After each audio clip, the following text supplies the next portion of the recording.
Hey, chess fans! It's Joe back to talk a little bit more about ASCENDCHESS. We're not going to go completely in order. I don't want this to be a complete walkthrough. So today we're going to talk about one of the features that I get most excited about when I show it to coaches and other people. They get pretty excited about it. And that is the subject of pawn structures. So pawn structures are a confusing topic. It's no doubt. If you're learning or trying to get better at chess, understanding what the plans are for different pawn structures can be a complete nightmare.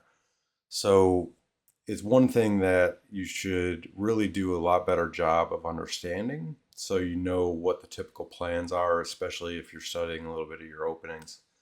So let's talk pawn structures. If you go into ASCENDCHESS, here we're back on the dashboard, and go into the strategy hub, you'll see a card here called Pawn Structures. Click on that. And what this is going to do is we've tried to go through and verify as much of this information as possible. We have 50 complete pawn structures listed within our system. And what you'll see is as games get analyzed, they'll start getting categorized into these different pawn structures. So you can see what your game scores are in games that reach those pawn structures. Gives you the description of the structure, it talks about what breaks you're looking for, and it talks about typical plans for those pawn structures for both white and black.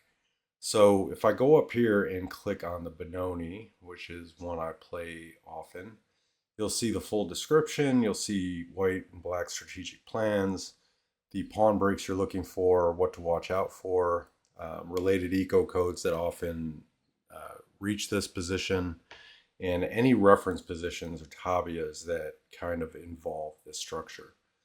So when you're going through your games and trying to understand, really look at the win-loss record, see how you're doing against the different structures, and that gives you a good clue on what you might want to dive deeper into. So I hope this was helpful.